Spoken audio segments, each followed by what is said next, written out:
نحمده ونصلي على رسوله الكريم اما بعد فاعوذ بالله من الشيطان الرجيم بسم الله الرحمن الرحيم رب اشرح لي صدري ويسر لي امري واحلل عقدة من لساني يفقهوا قولي.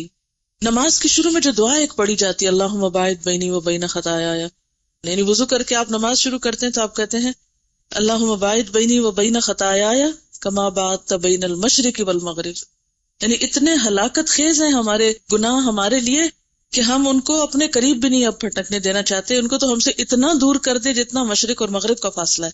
اس سے زیادہ فاصلہ کسی اور چیز کا ہے جو مشرق اور مغرب کا، یعنی بہت زیادہ فاصلہ ہے. پھر اس کے بعد دوسرے نمبر پر اللہ میرے گناہوں کو دھو ڈال بالماء، پانی سے، والثلج، پانی نہیں تو برف سے، والبرد، اولوں سے، یعنی کسی بھی طریقے سے. کبھی آپ نے اس دعا کے معنی پر بھی غور کیا؟ اس میں بھی آپ دیکھیے نا کہ پانی، برف اور اولے، تین چیزوں کا ذکر ہے. سوال یہ پیدا ہوتا ہے کہ پانی سے جب دھل جائیں تو پھر برف کی کیا ضرورت ہے؟ تو مراد اس سے یہ نہیں ہے کہ پانی اور برف اور اولوں کٹھا ہی سب کے ساتھ. مراد اس سے یہ ہے کہ اگر پانی نہیں کہیں اور وہ جم گیا ہے، برف کی شکل میں ہے، تو اسی کے ذریعے، اور اگر وہ بھی نہیں تو اولوں سے ہی بندوبست کر دی. نہیں کوئی بھی طریقہ ہو جس سے اس نجاست سے میری جان چھوٹ جائے. اللہ مجھے میرے گناہوں سے اس طرح پاک صاف کر دے جس طرح سفید کپڑے کو تو داغ دھبوں سے، میل کچیل سے صاف کر دیتا ہے. اب آپ دیکھیں، اگر اس تصور کے ساتھ آپ کھڑے ہو کر یہ دعا مانگے وضو کر کے، تو آپ کے دل کی کیفیت کیا ہوگی؟ اسی کو کہتے ہیں ان الصلاۃ تنہی عن الفحشاء والمنکر. کل ایسے ہی مجھے خیال آ رہا تھا کہ یہ نہیں ہو سکتا کہ ایک شخص جسے نماز پڑھنی ہو وہ حرام کاریاں کرے، وہ نشہ کرے، کیونکہ ایک نماز سے دوسری کا انتظار کیا ہے؟ رباط. تو نشے میں تو جا ہی نہیں سکتے، نشے میں جانے کی تو گنجائش ہی کوئی نہیں ہے. تو وہ شخص نشہ نہیں کر سکتا جو نماز کی اہمیت جانتا ہو، نماز پڑھتا ہو. پھر اسی طرح کوئی شخص زنا کر سکتا ہے نماز پڑھنے والا؟ کیوں نہیں کرے گا؟ آپ کو پتا ہے کہ غسل جنابت سے انسان کو نہانا پڑتا ہے، نماز کے لیے پاک ہونا پڑتا ہے فزیکلی بھی. تو ایک شخص زنا کر کے پھر غسل جنابت کرے گا کہ میں نماز پڑھ سکوں؟ وہ کس منہ سے نماز کی طرف جائے گا؟ تو لوگوں نے آسان طریقہ کیا کیا ہے، نمازیں چھوڑ دی، نمازیں ایک طرف رکھ دی اور حرام کاریوں میں پڑ گئے. کوئی شخص شراب پی سکتا ہے جسے نماز پڑھنی ہو؟ اس کو تو یہ ہوگا کہ مجھے فزیکلی بھی پاک صاحب ہوش و حواس میں ہونا چاہیے، میں سکران یا نشے والی کوئی چیز نہیں لے سکتا کیونکہ مجھے تو نماز پڑھنی ہے. تو کس طرح نماز ہمیں برائیوں سے روک کے رکھتی ہے. اگر واقعی ہمارے دل میں نماز کی اہمیت آ جائے تو سارے گناہ آہستہ آہستہ خود ہی نکل جائیں. کوئی بھی انسان غلط کام کر رہا اور اتنے میں اذان ہو جائے، کیا اس کے اندر احساس نہیں ہوگا کہ میں کر کیا رہا ہوں، مجھے تبھی اللہ تعالیٰ کے پاس جانا ہے، مجھے نماز پڑھنی ہے. تو ان الصلاۃ تنہی عن الفحشاء والمنکر. تو جس طرح ہمیں عملی طور پر گناہوں سے نماز روک لیتی ہے، اسی طرح وضو کی اتنی زبردست حکمت ہے کہ انسان کو فزیکلی اس کیفیت سے گزارا جاتا ہے. بعض لوگ کہتے ہیں نا کہ وضو کا کیا فائدہ، یعنی بظاہر تو جسم پہ کوئی نجاست نہیں لگی. اب اگر مثلا آپ نہا کے نکلے ہیں، نہانے کے بعد آپ کو واش روم جانے کی ضرورت پیش آ گئی، اب فزیکلی تو آپ بالکل نہائے دھوئے صاف ستھرے نظر آ رہے ہیں، لیکن وہ کیا چیز ہے کہ جو آپ کو پھر وضو کرا رہی ہے؟ وضو کو ختم کرنے والی کتنی یہ چیزیں ہمیں ہمارے دین نے بتائیں تاکہ ہم بار بار اپنے آپ کو فزیکلی بھی واش کریں. کہ جو فزیکلی واش کرنا ہوتا ہے، اور وضو کا کتنا بڑا اجر بتایا گیا کہ جنت میں لے جانے والے کاموں میں سے ہے. تو یہ وضو کا کرنا ہمیں احساس دلاتا ہے کہ ہمیں گناہوں کو دھونا ہے، صرف ہاتھ منہ نہیں دھونے، گناہوں کو دھونا ہے. اس کے ساتھ ایسوسیٹ کر دیا گیا کہ گناہ آخری قطرے کے ساتھ بھی ٹپکتا ہے. وضو کرنے کے بعد جو آخری قطرہ گرتا ہے نا، اس کے اندر بھی روحانی طور پر، یعنی بظاہر وہ پانی نظر آتا ہے مگر روحانی طور پر یا باطنی طور پر اس کے ساتھ گناہ ٹپک رہا ہوتا ہے. اور پھر جب ہم نماز کے لیے کھڑے ہوتے ہیں تو اتنی خوبصورت ہمیں دعا سکھائی گئی کہ جو اگر واقعی ہم ذرا سا غور کر کے پڑھ لیں تو یوں لگتا ہے جیسے ایک سفید چادر سامنے آ گئی. میرے امیجنیشن میں تو اسی طرح آتا ہے کہ جیسے ایک دھلی دھلائی سفید چادر آ گئی ہے. یہی اب میرے دل کی کیفیت ہے یا میری حالت ہے. تو اس سے انسان ایک دم بہت سے بوجھوں سے آزاد ہو جاتا ہے اور پھر اطمینان اور سکون کے ساتھ اگلا کام کرتا ہے. اور وہ جو دل میں ایک ٹھنڈک، کیونکہ آپ صلی اللہ علیہ وسلم نے نماز کو کیا کہا ہے، جعلت قرۃ عینی فی الصلاۃ، میری آنکھوں کی ٹھنڈک نماز میں رکھ دی گئی ہے. یعنی میں نماز پڑھتا ہوں تو اس وقت بھی اور نماز پڑھنے کے بعد بھی وہ جو ایک دل کی کیفیت ہے اور وہ جو ایک سکون ہے اور وہ جو ایک خوشی ہے اور وہ ایک جو بوجھ سے آزاد ہونا ہے، وہ کیفیت انسان کو دنیا اور دین دونوں کاموں میں آگے بڑھاتی. اور اگر آپ کے اوپر گناہ کا بوجھ ہے تو آپ کی نیکیوں کی رفتار لازمت سست ہوگی بوجھل ہو کر، اور اسی طرح دنیا کے کاموں میں بھی آپ ایک گلٹ کا شکار ہوگی، ایک بے چینی سی آپ کے پیچھے لگی ہوئی ہوگی اور چمٹی ہوئی ہوگی. اس لیے یہ ہمارے فائدے میں ہے کہ ہم نماز کی پابندی کرتے ہوئے شعور کے ساتھ یہ سارے افعال کریں کہ جس سے ہم واقعی بوجھ سے آزاد ہو جائیں اور ہمارے گناہ ساتھ ساتھ دھلتے جائیں. دنیا میں کوئی ایسا طریقہ ایجاد نہیں ہو سکتا کہ جس سے آپ گناہوں سے بچ سکیں، کیونکہ ہم بہت کمزور لوگ ہیں. کوشش کے باوجود، محنت کے باوجود آپ نہیں بچ سکتے. یہ چمٹے میں ہمارے ساتھ. اب آپ دیکھیے کہ اگر آپ کچھ نہیں کر رہے تو کیا آپ ثواب کر رہے ہیں؟ یعنی مثلاً آپ کا میں کوئی گناہ نہیں کرتی، سب چھوڑ کے میں یہ بیٹھی ہوں. اللہ نے یہ آپ کو جسم و جان، روح، ایمان، یہ سب کچھ بیٹھنے کے لیے دیا. یہ جرم نہیں ہے؟ سب کچھ رکھ کے پھر بیٹھ جائیں آپ، یہ بھی تو ایک گناہ ہے. تو اگر ہم کچھ بھی نہ کریں تو بھی ہمیں غلط کام کر رہے ہیں، اور اب کچھ کرتے ہیں تو بھی غلطی ہوتی ہے. چلتے ہیں تو پھسلتے ہیں، ٹھوکریں لگتی ہیں. دونوں حال تو چین کہیں نہیں ہے. میں بہت اس بات پہ سوچتی ہوں، یا اللہ وہ کون سی جگہ ہو، وہ کیا طریقہ ہو کہ میں اس مشکل سے نکل آؤں. ابھی تک مجھے تو کوئی طریقہ نہیں ملا. جو بھی کام کرتے ہیں وہیں کچھ نہ کچھ گڑبڑ ہو جاتی. پھر حل کیا ہے؟ حل یہی ہے کہ ہم پھر ساتھ ساتھ اینٹی ڈوٹ لیتے رہیں. یعنی ادھر سے غلطی ہوئی اور ادھر سے صفائی، ادھر سے گندگی پڑی ادھر سے دھلائی. یہ ہے حل. سمع اللہ لمن حمدہ کا جواب دینے والا جب امام رکوع سے اپنا سر اٹھاتے وقت سمع اللہ لمن حمدہ کہے تو اس کے جواب میں ربنا لک الحمد یا ولک الحمد دونوں طرح آتا ہے، یہ کہنا چاہیے. اب اگر آپ تنہا نماز پڑھ رہے ہیں تو بھی خود بھی ادا کریں گے، ٹھیک ہے. اس کا کیا فائدہ ہے؟ صحیح بخاری کی روایت ہے. اچھا، مزے کی بات یہ کہ اس کتاب میں جو بھی روایات آئی ہیں وہ بہت اعلیٰ درجے کی، یعنی اس میں کوئی شک والی بات نہیں ہے، تو تسلی سے آپ عمل کر سکتے ہیں. حضرت ابو ہریرہ رضی اللہ عنہ بیان کرتے ہیں ان رسول اللہ صلی اللہ علیہ وسلم قال اذا قال الامام سمع اللہ لمن حمدہ فقولوا اللہم ربنا لک الحمد فإنہ من وافق قوله قول الملائکة غفر له ما تقدم من ذنبه. رسول اللہ صلی اللہ علیہ وسلم نے فرمایا، جب امام سمع اللہ لمن حمدہ کہے تو تم اللہم ربنا لک الحمد کہو، اس لیے کہ جس کا یہ کہنا فرشتوں کے کہنے سے مل جائے اس کے اگلے گناہ بخش دیے جائیں گے. جب وہ اللہ کی تعریف کرتا ہے سمع اللہ لمن حمدہ تو فرشتے ساتھ کیا کہتے ہیں؟ ربنا ولک الحمد. یعنی اس کا جواب ہے ایک طرح سے. اب آپ خود بھی پڑھ رہے ہیں، فرشتے بھی پڑھ رہے ہیں. اگر یہ میچ کر گیا، اور کب میچ کرے گا؟ جب آپ منہ میں جلدی سے پڑھ دیں گے. اس کے لیے پھر طریقہ ہی میٹر کرتا ہے نا کہ آپ پڑھ کس طرح رہے اس کو. تو اس میں پھر پچھلے گناہ بخش دیے جائیں گے. تو نماز بذات خود بھی گناہوں کی بخشش کا ذریعہ ہے، اور اس میں مزید کچھ تسبیحات وغیرہ پڑھنا وہ بھی. یہ حدیث آپ اپنے بہن بھائیوں کو، جیسے پہلے میں نے بتایا تھا نا، بچے جو نماز مسجد میں نہیں جاتے پڑھنے، ان کو جب آپ اس طرح کی بات بتائیں تو ذرا شوق اور دلا سکتے، کیونکہ اس میں لکھا ہے نا کہ اس فضیلت کا حقدار وہی انسان بنتا ہے جو مسجد میں باجماعت نماز ادا کرے. لیکن خواتین کے لیے پسندیدہ نماز ان کے گھر کی نماز ہے، لہٰذا اگر وہ خود پڑھیں گی تو انشاءاللہ وہ بھی محروم نہیں رہیں گی. لیکن شرط ہے کہ اچھی سے نماز پڑھی جائے. اس حدیث سے اس بات کا بھی پتہ چلا کہ فرشتے نماز کے وقت موجود ہوتے ہیں، آپ اکیلے نہیں ہوتے اس وقت، اور نماز پڑھنے والوں کے ساتھ تسبیح اور تحمید میں شریک ہوتے ہیں. اور اس سے یہ بھی پتہ چلتا ہے کہ رکوع سے سر اٹھانے کے بعد بندے کو تھوڑی دیر کے لیے رکنا اور مسنون دعاؤں کو پڑھنا چاہیے. یعنی رکوع کر کے کھڑے ہو کے ذرا سا ٹک جائیں. یہ نہیں کہ سمع اللہ لمن حمدہ اٹھتے ہوئے اور ربنا ولک الحمد سجدے میں جاتے ہوئے. عام طور پہ ہم ایسی نماز پڑھتے ہیں جلدی میں، سمع اللہ لمن حمدہ کہتے ہوئے کھڑے ہوں، بس رک جائیں، ربنا ولک الحمد حمدا کثیرا طیبا مبارکا فیہ. اس تسبیح کی بھی بہت فضیلت ہے، کیونکہ نماز بخشش کا ذریعہ کب بنتی ہے؟ جب بندہ اس میں اللہ تعالیٰ کی خوب حمد و ثنا بیان کرتا ہے. تو یہ بھی مقام ہے حمد و ثنا بیان کرنے کا.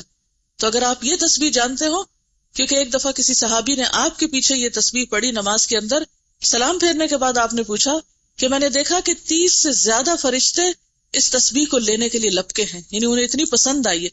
کیونکہ فرشتے خود بہت تسبیح کرتے ہیں نا اللہ کی. سب سے پسندیدہ کام فرشتوں کا کیا ہے؟ اللہ تعالیٰ کی تسبیح کرنا. جیسے پہلے پارے میں بھی آتا ہے نحن نسبح بحمدک ونقدس لک. یعنی فرشتوں کے اور بہت سے کام ہیں، لیکن ان کا پسندیدہ ترین کام کیا ہے؟ آپ کو پتہ نہیں، فرشتے کائنات کے انتظام پہ مامور ہیں، بارشوں کے برسانے کے اور جان نکالنے کے اور بہت سے بے شمار کام ہیں ان کے. لیکن انہوں نے اپنا سب سے پسندیدہ کام وہاں ذکر کیا نحن نسبح بحمدک ونقدس لک، تو وہ تسبیح کرتے ہیں، اور یہاں بھی تسبیح کے وقت خاص طور پر جواب دے رہے ہوتے ہیں. اور پھر وہ تسبیح جو ہے حمدن کثیرا طیبا مبارکا فیہ، یہ فرشتوں کی پسندیدہ ترین تسبیح تھی. 30 سے زائد فرشتے آگے لپک کے اس کو اٹھانے لگے. تو اس کو بھی اگر آپ پڑھ سکیں تو زیادہ اچھا ہے. یہ پڑھ لیں تو جب اللہ اکبر کہیں تو نیچے جائیں. ٹھیک ہے. دیکھیے نماز میں خشوع کرنے کا ایک بہترین طریقہ کیا ہے کہ ہر سٹیپ کے بعد ذرا سا رک جائیں کہ آپ کے جسم کی حرکت ختم ہو جائے، پھر اگلا سٹیپ ادا کریں. پھر جمعے کی فضیلت پر ہے، یہ بھی آپ اپنے جو مرد حضرات ہیں ان کو بتا سکتے ہیں. 35 صفحے پر آخری حدیث ہے، چونکہ پیچھے ہم اس سے ملتی جلتی حدیث پڑھ چکے ہیں، لیکن اس میں ایک نئی بات ہے جو آپ سے کرنا چاہوں گی.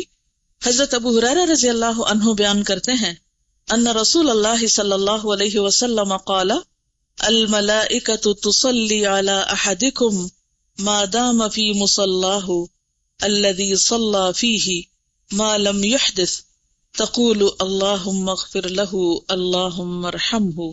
یہ بھی بخاری کی روایت ہے. رسول اللہ صلی اللہ علیہ وسلم نے فرمایا فرشتے اس شخص کے لیے دعا کرتے رہتے ہیں جو اپنی نماز کی جگہ میں جہاں اس نے مسجد میں نماز پڑھی بیٹھا رہے جب تک کہ وہ بے وضو نہ ہو. یعنی سلام پھیرنے کے بعد اگر آپ بیٹھ کے تسبیحات کر رہے ہیں، دعا مانگ رہے ہیں، اللہ کا ذکر کر رہے ہیں، اپنا محاسبہ کر رہے ہیں، وہیں بیٹھ کے قرآن پڑھنا شروع کر دیتے ہیں. ٹھیک ہے ہر نماز کے بعد تو ممکن نہیں، لیکن بعض نمازوں کے بعد آپ اپنے گھر میں کام میں روٹین میں چھٹی کے دن زیادہ دیر بھی بیٹھ سکتے ہیں. تو نماز کی جگہ پر بیٹھ کر جب تک آپ بے وضو نہیں ہوتے تو اس وقت تک فرشتے آپ کے لیے دعا کرتے رہتے ہیں. اللہم اغفر لہ اللہم ارحمہ، اللہ اس کو بخش دے اور اس پہ رحمت کر. تو ہم سب کتنے محتاج ہیں اللہ کی رحمت کے، لیکن عام طور پہ ہم کیا کرتے ہیں، ادھر سلام پھیرا اور ابھی دوسرا سلام تو پورا نہیں ہوتا کہ ہم بھاگ کھڑے ہوتے ہیں. جیسے وہ کبھی آپ نے ٹیلی ویژن پر نماز دیکھی ہوگی، حرم سے نماز آتی ہے جو، کبھی اگر آپ نے غور کیا ہو، میں عام طور پہ فجر کی نماز دیکھتی ہوں تو اس میں ہوتا کیا ہے، جن لوگوں نے حجر اسود کو بوسہ دینا ہوتا ہے نا، ابھی امام السلام علیکم ورحمۃ اللہ کر رہا ہوتا ہے اور وہ جلدی سے کر کے دوڑ رہے ہوتے ہیں کہ ہم پہلے پہنچ جائیں، اور وہ جو پیچھے مکبر ہوتا ہے وہ تو ابھی اس کے سلام تو چل ہی رہے ہوتے ہیں اور لوگ پہنچ چکے ہوتے ہیں وہاں. تو بعض اوقات ہمارا بھی حال یہی ہوتا ہے کہ ہم دنیا کی طرف اسی طرح ادھر سلام پھیرا نہیں اور ادھر دوڑ لگا دی، مصلی سے فوراً اٹھ کے ادھر ادھر کے کاموں میں مشغول ہو گئے. تو کوشش کیا کریں، الا یہ کہ آپ کے جسم میں کوئی تکلیف ہے، جیسے خواتین بزرگ ہو جاتی ہیں تو پھر بعض اوقات ان کا فرش پہ بیٹھنا بہت دوبر ہو جاتا ہے. اس لیے میں جوان بچیوں سے کہوں گی کہ اس وقت سے فائدہ اٹھا لیں، اس عمر کو پہنچنے سے پہلے کہ جس میں آپ کے لیے زمین پہ بیٹھنا دوبر ہو جائے. کتنی بہنیں ایسی ہیں، خصوصاً خواتین میں نے یہ دیکھا ہے کہ ایک سرٹن ایج پہ پہنچ کے ان کے لیے فرش پہ بیٹھنا محال ہو جاتا ہے. ہڈیاں ایسے دکھنے لگتی ہیں، گھٹنوں کی ایسی تکلیفیں شروع ہو جاتی ہیں، جسم میں ایسی دردیں شروع ہو جاتی ہیں کہ بیچاری اس جگہ بیٹھ ہی نہیں سکتی، لا محالہ اٹھنا پڑتا ہے. اب ظاہر ہے کہ عمر کے ساتھ ساتھ یہ مواقع پھر کم ہوتے جاتے ہیں نا، نیکیوں کی دوڑ بھی سست ہو جاتی ہے، اس طرح نہیں ہو سکتی. کیونکہ اکثر بچوں کو جب کہا جاتا ہے نا کہ اس عمر میں اچھے کام کرو، کہتے ہیں لو آپ نے اپنی تو ساری زندگی اور کاموں میں گنوا دی، ہمیں کہتے ہیں ابھی سے کرو. میں کہتی ہوں کہ یہ کیا عجیب بات کر رہے ہیں یہ بچے، یہ شکر نہیں کرتے کہ انہیں جلدی پتہ چل گیا. انہیں تو کہنا چاہیے شکر ہے آپ کو لیٹ پتہ چلا اور ہمیں جلدی پتہ چل گیا، ہم لکی ہیں. یہ کہنے کی بجائے الٹا کہتے ہیں کہ لو آپ نے تو اتنی زندگی گمراہی میں گزاری اور ہمیں آپ کہتے ہیں ابھی سے کرو. کہ نیکیوں میں جلدی کرنے کو آپ ایک عیب کا کام سمجھتے ہیں، اپنی شان کے خلاف سمجھتے ہیں؟ شکر کیوں نہیں کرتے کہ آپ خوش قسمت ہے پہلے پتہ چل گیا. اگر دنیا کی کسی چیز کا اگر ماں باپ کہنا کہ ہمارا بزنس تو وہ آفٹر 40 اتنا فلرش کیا تھا اور تم تو 20s میں یہ لے بیٹھے ہو، تو وہ آپ کہیں گے بہت لکی ہیں ہم کہ ہمیں 20s میں اتنا کچھ مل گیا جو ماں باپ نے 40s میں جا کے کمایا. دنیا کے لیے تو الٹے پیمانے ہیں ہمارے، لیکن دین کی بات ہو تو کہتے ہیں آپ تو 40 سال کے بعد یہ کر رہی تھی اور ہمیں کہتی ہیں 20 سال میں ہی کر لو. انتہائی ناسمجھی کی بات ہے، لیکن ظاہر ہے کہ ابھی ان کی ایج ایسی ہے کہ ان کو اتنی سمجھ نہیں آتی. مگر آپ طریقوں اور دلیلوں سے تھوڑا تھوڑا پیار سے، محبت سے، لاڈ سے سوچ بدل سکتے. اصل بات ہوتی ہے انسان کی سوچ بدلنا. اگر آپ اس میں کامیاب ہو جاتے ہیں تو پھر گھر والوں سے کچھ بھی کرانا مشکل نہیں ہوتا. ہم بعضوں کا چیزوں کو صرف ٹھوستے ہیں، یہ کرو یہ نہ کرو، یہ کرو یہ نہ کرو، پھر وہ اکتا جاتے ہیں ہم سے کہ یہ نہ نظر آئے ہمیں کہیں. تو اگر آپ ان کے ساتھ کنورسیشن کریں، ڈسکشن کریں، پوچھیں اور پھر آخر پہ جا کے ان کو فورس کریں تو وہ تو ٹھیک ہے. تو بہرحال بات یہ ہے کہ آپ لوگ اس ایج میں اگر ممکن ہو دن میں ایک نماز میں، ہفتے میں ایک دن اس عمل کو اپنی زندگی کا خاصہ بنا لیں کہ نماز کے بعد کچھ دیر مصلی پہ بیٹھ کے فرشتوں سے دعائیں لینی. اچھا اب آپ دیکھیں کہ ہم ہر وقت تلاش میں رہتے ہیں، کوئی نیک بندہ ہمیں ملے تو ہم اسے کہیں کہ تم ہمارے لیے دعا کرو، اس کو کہتے ہیں دعا کرو، اس کو کہتے ہیں، پھر اس سے وعدے لیتے ہیں اور اس کے اوپر بوجھ ڈالتے رہتے ہیں، اور اس بیچارے کے پاس اپنے لیے مانگنے کا بعض اوقات وقت نہیں ہوتا، دوسروں کے لیے کیا مانگے گا. اور ادھر فرشتے انتظار میں بیٹھے ہیں کہ تم ذرا خود مصلی پہ بیٹھو نا، ہم بھی تمہارے لیے دعا کرتے ہیں، اس کے لیے ہم تیار نہیں ہیں. اور اس کی بنیادی وجہ ہمیں خود بھی نہیں پتا کہ وہ ہمارے لیے کس وقت کون دعا کر سکتا ہے. تو فرشتوں کی دعا کا مستحق ہوتا ہے وہ شخص جو خود نماز پڑھ کے مصلی پہ بیٹھ جائے کچھ دیر. تو اس میں جلدی نہ کیا کرے، بہت دیر بھی نہ لگائے کہ گھر والے تنگ آ جائے، لیکن اپنا ایک خاص وقت بنائے ہر کام کا، ایک پرائیویٹ ٹائم جب لوگوں کو آپ کی ضرورت نہ ہو. ٹھیک ہے نا؟ مثلاً اگر فجر کے وقت گھر والے سو رہے ہیں، آپ علی اٹھ کے تو آرام سے بیٹھے ہوئے ہیں، یا مغرب کے بعد یا عشاء کے بعد بچے سو گئے، آپ نے نماز پڑھی اور آپ نے جو کچھ کرنا ہے ادھر مصلی پہ بیٹھ کے ہی کر لیں، یعنی اپنی دعائیں وہیں بیٹھ کے کر لیا کریں، قرآن پاک رکھ لیں، کوئی بک رکھ لیں، وٹ ایور. لیکن جب تک آپ اس مصلی پہ بیٹھے ہیں فرشتے آپ کے لیے دعائیں کر رہے ہیں، انجوائے کیا کریں. ہم تو اب کچھ اور کر رہے ہیں اور فرشتے ہمارے لیے دعا کر رہے ہیں. اپنا لیسن بیٹھ کے یاد کر لیا کریں، کچھ بھی اینی تھنگ. تو کم از کم روز ایک دفعہ، اتنا نہ ہو تو ہفتے میں ایک دن، چھٹی کے دن یا کوئی ایک دن جس میں آپ ذرا زیادہ دیر مصلی پہ بیٹھ جائیں. ٹھیک ہے؟ پھر اسی طرح یہ بھی بڑی خوبصورت ہے 39 پیج پہ 100 مرتبہ سبحان اللہ کہنا. عن ابی ہریرہ رضی اللہ عنہ ان رسول اللہ صلی اللہ علیہ وسلم قال من قال سبحان اللہ وبحمدہ فی یوم 100 مرۃ حطت خطایاہ وان کانت مثل زبد البحر. یہ بھی بخاری کی روایت. حضرت ابو ہریرہ رضی اللہ تعالی عنہ سے روایت ہے کہ رسول اللہ صلی اللہ علیہ وسلم نے فرمایا، جو شخص دن میں 100 مرتبہ سبحان اللہ وبحمدہ کہے اس کے گناہ مٹا دیے جاتے ہیں، خواہ وہ سمندر کی جھاگ کے برابر ہی کیوں نہ ہو. اور سمندر کی جھاگ کے چھوٹے چھوٹے گناہ، جیسے آپ صلی اللہ علیہ وسلم نے حضرت عائشہ سے فرمایا تھا نا، عائشہ چھوٹے چھوٹے گناہوں سے بچتی رہنا، ورنہ وہ کیا کرتے ہیں، وہ ایک ڈھیر بن کے جلا ڈالتے ہیں، یعنی زیادہ ہلاکت خیز ہو جاتے ہیں. بڑا گناہ تو ایک ہی بڑا نا، لیکن چھوٹے چھوٹے مل کے اس سے بھی بڑے ہو جاتے ہیں. ٹھیک ہے نا؟ قطرہ قطرہ دریا ہو جاتا ہے. تو یہ جو سمندر کی جھاگ والی بات آتی ہے تو میرے سامنے وہی ایک پکچر آ جاتی ہے کہ چھوٹے چھوٹے چھوٹے چھوٹے گناہ ڈھیر لگ گیا ان کا، جن کو ہم نے حقیر سمجھا وہ ایک بہت بڑی کوانٹٹی بن گئے. ایسے چھوٹے چھوٹے گناہوں کی معافی کے لیے اللہ کی حمد و ثنا. پھر آپ دیکھیں تسبیح جو ہے یہ کتنی بہترین چیز ہے. لیکن مشکل پتہ ہے کیا ہے؟ بات یہ ہے کہ دیکھنے کو یہ عمل بہت چھوٹا لگتا ہے اور آپ کہتے لو یہ کیا مشکل ہے، یہ تو میں آرام سے ہی کر سکتا ہوں. لیکن اصل بات یہ ہے کہ یہ اتنے آرام سے نہیں ہوتا. اصل مشکل پابندی ہے، روزانہ کرنا. صبح شام کی دعاؤں میں بھی یہ عمل لکھا ہوا ہے. کتابیں آپ کے پاس ہیں، کتنے لوگ اب تک کرتے ہیں؟ کتابیں تو سب کے پاس، لیکن فیو ہینڈز ہیں، سارے نہیں ہیں. 100% نہیں کر رہے آپ لوگ. کتنا آسان عمل ہے لیکن 100% نہیں ہو رہا. میں چاہتی ہوں کہ یہ عمل آپ سب میں ہونا چاہیے، کوئی مشکل نہیں. اگر آپ ایک دن بیٹھ کے سبحان اللہ و بحمدہ سبحان اللہ و بحمدہ کو 100 دفعہ گنے تو 2-3 منٹ سے زیادہ نہیں لگتے. تو 24 گھنٹوں میں 2-3 منٹ نہیں اپنے گناہ معاف کرانے کے لیے. اس کا طریقہ کیا ہے؟ میں نے اس کا کیا حل نکالا ہے کہ جب میں اپنے گھر سے نکلتی ہوں اپنے پڑھانے کی جگہ پر جانے کے لیے یا آفس جانے کے لیے، تو میں بیٹھتے ہی ایک اور کام کرتی ہوں. آپ کو پتہ نا سواری پہ نفل پڑھ سکتے ہیں، تو چونکہ ٹائم کم ہوتا ہے تو عام طور پر میں گھر سے نکلتے ہی سبحان الذی سخر لنا اور وہ گھر سے نکلنے کی دعائیں پڑھ لیتی ہوں، اور جو ہی گاڑی قبلے کی طرف مڑتی ہے تو میں اللہ اکبر کر کے 2 نفل شروع کر دیتی ہوں. ایک تو یہ ہے کہ نبی صلی اللہ علیہ وسلم کی سنت کی پیروی ہو جاتی ہے کیونکہ آپ سواری پر بھی نفل پڑھتے تھے. ٹھیک ہے. دوسرا یہ ہے کہ عام طور پر ہمارے اوپر اتنے فرائض اور ذمہ داریاں ہیں کہ نفل پڑھنے کا ٹائم کم ملتا ہے. تو ایسے اوقات کو انسان استعمال کر سکتا ہے، اللہ ہی کہ آپ خود ڈرائیو کر رہے ہیں پھر تو نہیں ہو سکتا نا، پھر تو مشکل ہے. لیکن اگر آپ کہیں بھی ہیں تو جس پوزیشن پہ بیٹھے ہیں آپ بیٹھ کے آرام سے نیچے ہو کے پڑھ سکتے ہیں.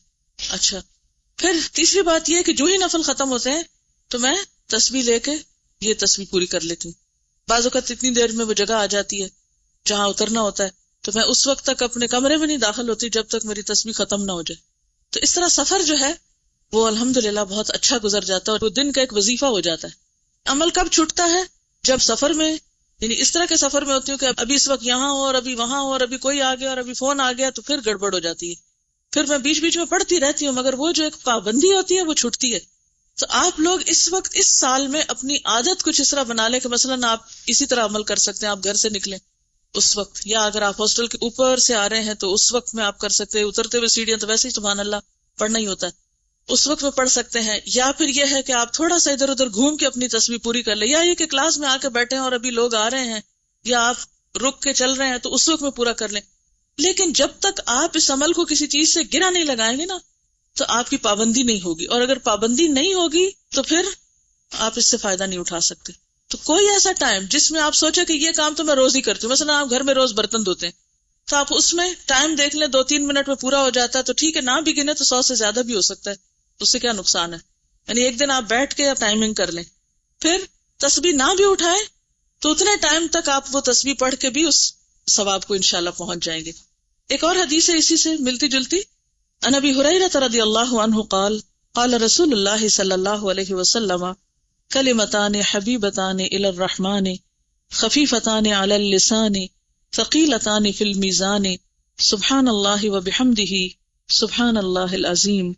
حضرت ابو ہریرہ رضی اللہ تعالی عنہ کہتے ہیں کہ رسول اللہ صلی اللہ علیہ وسلم نے فرمایا، 2 کلمے ایسے ہیں جو رحمان کو بہت پیارے ہیں، زبان پر بہت ہلکے ہیں اور ترازو میں بہت بھاری ہیں، اور وہ یہ ہیں سبحان اللہ وبحمدہ سبحان اللہ العظیم. اب یہ جو پچھلا ہے یہ تو بہت ہی مختصر ہے، سبحان اللہ وبحمدہ سبحان اللہ وبحمدہ، لیکن یہ ذرا سا اس سے طویل ہے. تو آپ ان دونوں میں سے کوئی بھی اختیار کر سکتے ہیں. اگر آپ یہ پڑھیں گے سبحان اللہ وبحمدہ سبحان اللہ العظیم تو زیادہ فائدہ ہے، لیکن اگر آپ یہ نہ کر سکے تو کم از کم آدھا والا ضرور کر لیں. اور یہ سب سے بڑی بات ہے نا کہ میزان میں بہت بھاری ہے، تو یہ اس اعتبار سے بھی آپ کو فائدہ دیں گے. اسی طرح ذکر میں ایک اور بڑی ہی بہترین چیز ہے، خاص طور پر ان لوگوں کے لیے جن کو شیطانی وسوسے بہت زیادہ آتے ہیں. کچھ لوگ بہت اس چیز کی شکایت کرتے ہیں کہ ہمیں شیطانی وسوسے بہت آتے ہیں، یا ہم مستقل مزاجی اختیار نہیں کر سکتے، یا ہم بھولتے بہت ہیں، یا وغیرہ وغیرہ. تو یہ جو کلمہ ہے یہ شیطان سے بچانے والا ہے. حضرت ابو ہریرہ رضی اللہ تعالی عنہ سے روایت ہے، ان رسول اللہ صلی اللہ علیہ وسلم قال من قال لا الہ الا اللہ وحدہ لا شریک لہ لہ الملک ولہ الحمد وہو علی کل شیء قدیر فی یوم 100 مرۃ کانت لہ عدل 10 رقاب وکتب لہ 100 حسنۃ ومحیت عنہ 100 سیئۃ وکانت لہ حرزا من الشیطان یومہ ذلک حتی یمسی ولم یأت احد بافضل مما جاء الا رجل عمل اکثر منہ.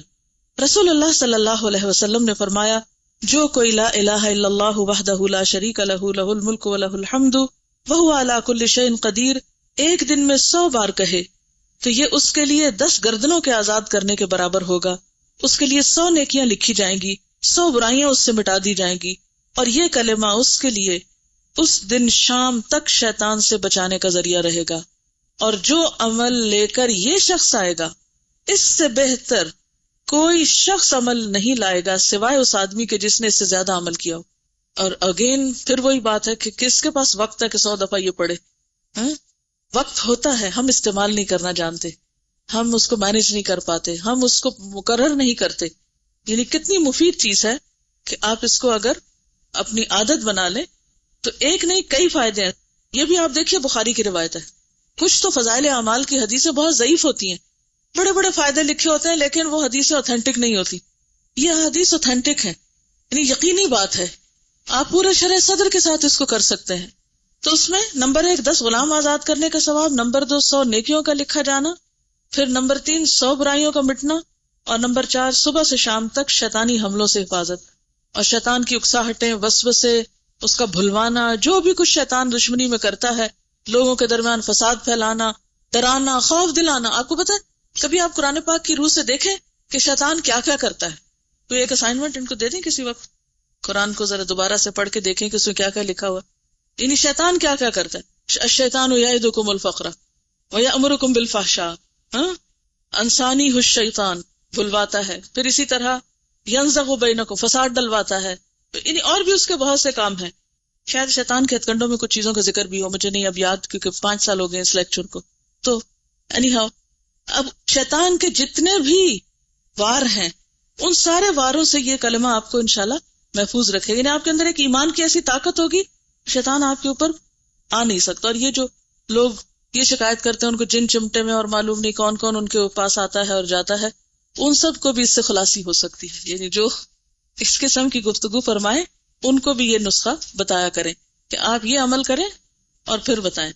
کیونکہ نبی صلی اللہ علیہ وسلم کی بات سے بڑھ کر سچی بات کس کی ہو سکتی ہے؟ اچھا جناب، اگر یہ 100 دفعہ نہ کہہ سکیں تو کم از کم 10 دفعہ کہہ لیا کریں، کیونکہ 45 پیج پر آخر میں یہ حدیث دیکھیے، حضرت ابو ایوب انصاری رضی اللہ تعالی عنہ نبی صلی اللہ علیہ وسلم سے روایت کرتے ہیں، من قال لا الہ الا اللہ وحدہ لا شریک لہ لہ الملک ولہ الحمد وہو علی کل شیء قدیر 10 مرار کان کمن اعتق 4 انفس من ولد اسماعیل. یہ صحیح مسلم کی روایت ہے، جو شخص 10 مرتبہ یہ کلمہ کہے لا الہ الا اللہ وحدہ لا شریک لہ لہ الملک ولہ الحمد وہو علی کل شیء قدیر، وہ اس شخص کی طرح ہوگا جس نے اسماعیل علیہ السلام کی اولاد سے 4 شخص آزاد کیے. یعنی اس کا صرف اتنا فائدہ ہے اگر 10 دفعہ پڑھے، لیکن اگر آپ کسی بھی طرح اپنے آپ کو پابند کر سکیں، اور اس ایج میں تو آپ کے اوپر کوئی بہت بڑے مسئلے مسائل نہیں ہیں، گھر جاتے وقت واپسی پہ اگر آپ یہ باندھ لیں، ایک تسبیح کر لیں، آتے وقت سبحان اللہ و بحمدہ کر لیں، اور جاتے وقت لا الہ الا اللہ وحدہ کی کر لیں. اور اگر ایک دن آپ ٹائمنگ کر لیں، مثلا آپ خود ڈرائیونگ کر رہے ہیں تو آپ کو پتا ہوگا اتنے منٹ میں گھر آتا ہے اور اتنے منٹ میں پڑھ کے یہ کلمہ 100 دفعہ ہو جاتا ہے، تو پھر بھی اس سے آپ کو فائدہ ہوگا. اسی طرح نماز کے بعد جو تسبیحات پڑھی جاتی ہیں اس میں 33 مرتبہ سبحان اللہ، 33 مرتبہ الحمدللہ، 33 مرتبہ اللہ اکبر کہنا، اور 100 کی تعداد پوری کرنے کے لیے لا الہ الا اللہ وحدہ لا شریک لہ لہ الملک ولہ الحمد وہو علی کل شیء قدیر پڑھنا. اس کی ساری خطائیں معاف کر دی جائیں گی، اگرچہ وہ سمندر کی جھاگ کے برابر ہی کیوں نہ. اب آپ دیکھیں کتنی آپشنز آپ کو دی جا رہی، آپ ایک کام کر لیں، وہ نہیں کر سکے دوسرا کر لیں، وہ نہیں کر سکے تیسرا کر لیں، لیکن کچھ نہ کچھ تو کریں. خوش قسمت ہے وہ جن کو یہ سب کرنے کی توفیق ہو جائے، کیونکہ یہ توفیق کی بات ہے، مشکل نہیں ہے، بہت ٹائم نہیں لگتا. ٹائم مینج کرنا خود سیکھیں، کیونکہ ذکر جو ہے وہ الذین یذکرون اللہ قیاما وقعودا وعلی جنوبہم، تینوں حالتوں میں کیا جا سکتا ہے، کھڑے بھی، بیٹھے بھی، لیٹے بھی. آپ کام کر رہے ہیں، آپ کچھ بنا رہے ہیں، صفائی کر رہے ہیں، کچھ بھی کرتے ہوئے آپ ذکر کر سکتے ہیں. صرف یہ ہے کہ آپ کو باندھنے کی اور پابندی کی ضرورت ہے. اور اس میں بھی میں نے خود دیکھا تھا 1.5 منٹ لگتا ہے یہ تسبیحات پڑھنے میں، اور ثواب کتنا زیادہ ہے. اور ایک اور بات یہ کہ آپ نے دیکھا ہوگا کہ نماز پڑھ کے جیسے آپ تھوڑا سا تھک جاتے ہیں نا، تو بیٹھ کے جب تسبیح کرتے ہیں تو آپ اس سے ایک طرح سے آرام بھی تھوڑا سا کر لیتے ہیں. یعنی نماز کے بعد فرض نماز آپ نے اچھی سے پڑھی، اور پڑھنے کے بعد آپ تھوڑا سا فیل کرتے ہیں جیسے آپ you feel tired little bit, یعنی فزیکلی، تو آپ یہ تسبیح پڑھ لیں، تو پھر دعا کر لیں، تو اس سے آپ کو اور زیادہ اطمینان اور سکون نصیب ہوگا. اور اسی سے ملتی جلتی حدیثیں جو ہیں یہ مزید بھی موجود ہیں، یہ آپ کے خود پڑھنے کے لیے میں نے چھوڑ دی ہیں. اور اس میں خاص طور پر رات کے وقت سوتے وقت اگر یہ تسبیحات پڑھی جائیں، خصوصاً تھکاوٹ کے بعد، آپ بہت تھک گئے ہیں، آپ کو نیند نہیں آ رہی، آپ تسبیح پڑھنا شروع کریں، پوری ہونے سے پہلے ہی سو جائیں گے. میں نے اکثر یہ تجربہ کیا، ایسا سکون آتا ہے کہ پتہ نہیں چلتا کتنی پڑھی گئی اور کتنی نہیں. حضرت فاطمہ سے متعلق یہ حدیث ہے، ان کو تسبیحات فاطمہ بھی اسی وجہ سے کہا جاتا ہے. حضرت فاطمہ رضی اللہ تعالی عنہا نے یہ شکوہ کیا کہ چکی پیسنے سے ان کے ہاتھ پہ نشان پڑ گیا ہے، اور وہ نبی صلی اللہ علیہ وسلم کے پاس ایک لونڈی مانگنے کے لیے آئیں. اتفاق سے نبی صلی اللہ علیہ وسلم نہ ملے تو انہوں نے حضرت عائشہ سے اپنے آنے کا مقصد بیان کیا اور چلی گئی. جب نبی صلی اللہ علیہ وسلم تشریف لائے تو حضرت عائشہ نے آپ سے حضرت فاطمہ کے آنے کا ذکر کیا. حضرت علی رضی اللہ تعالیٰ عنہ بیان کرتے ہیں کہ نبی صلی اللہ علیہ وسلم ہمارے پاس اس وقت تشریف لائے جب ہم اپنے بستروں پر سونے کے لیے جا چکے تھے. میں نے آپ کو دیکھ کر اٹھنا چاہا، لیکن آپ نے فرمایا اٹھو نہیں، اپنی جگہ رہو. آپ تشریف لا کر ہم دونوں کے بیچ میں بیٹھ گئے. میں نے آپ کے پاؤں کی ٹھنڈک اپنے سینے میں محسوس کی. آپ نے فرمایا میں تم دونوں کو ایسی ترکیب نہ بتاؤں جو تمہارے لیے ایک خدمتگار سے بڑھ کر ہو. جب تم دونوں اپنی خوابگاہ میں اپنے بچھونوں پہ جانے لگو تو 33 بار اللہ اکبر کہو، 33 بار سبحان اللہ اور 33 بار الحمدللہ. یہ عمل تمہارے لیے ایک خدمتگار سے بڑھ کر ہوگا. یعنی کوئی خدمتگار تمہیں دبائے بیٹھ کے تو اس سے بہتر ہے کہ تم یہ تسبیحات پڑھ کر سو جاؤ. اچھا، اس میں 2-3 اور باتیں بھی پتہ چل رہی ہیں. نمبر 1 حضرت فاطمہ رضی اللہ تعالی عنہا کا اپنے ہاتھوں سے کام کرنا.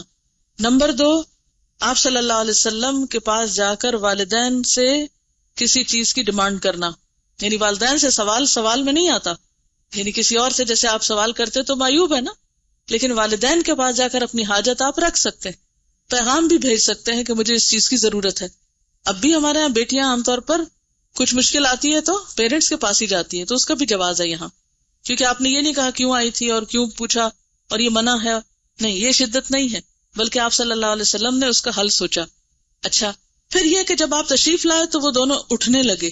اس سے کیا پتا چلتا ہے کہ کسی بھی بڑے کو دیکھ کر ادھر ہی مزے سے بیٹھے نہیں رہ جانا چاہیے، بلکہ اٹھ کر ویلکم کرنا چاہیے، خصوصاً جب آپ کے گھر میں کوئی آیا ہو، الا ہی کہ آپ بیمار ہو یا کوئی تکلیف ہو یا کوئی ایسی بات ہو جو معذوری میں آتی ہو. ادروائز کوئی بزرگ گھر میں آئے خاص طور پر تو اٹھ کے ملنا چاہیے اس کو. اچھا، اب آپ دیکھیے کہ چونکہ وہ لیٹ چکے تھے، رات کا وقت تھا، تھکاوٹ کا، سونے کا، تو آپ صلی اللہ علیہ وسلم نے ان کو اٹھنے سے روک دیا کہ نہیں، تم نہیں اٹھو، ہاں لیٹے رہو، جہاں ہو وہیں رہو. اور آپ صلی اللہ علیہ وسلم ان کے دونوں کے بیچ میں بیٹھ گئے. اچھا، دونوں کے بیچ میں بیٹھ کر آپ نے اپنی ٹانگیں لمبی کی ہوگی، جبھی آپ کا پاؤں حضرت علی کے سینے تک جا کے لگا نا.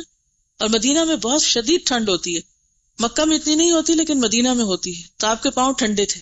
تو حضرت علی فرماتے ہیں کہ آپ کے پاؤں کی ٹھنڈک میں نے اپنے سینے میں محسوس کی.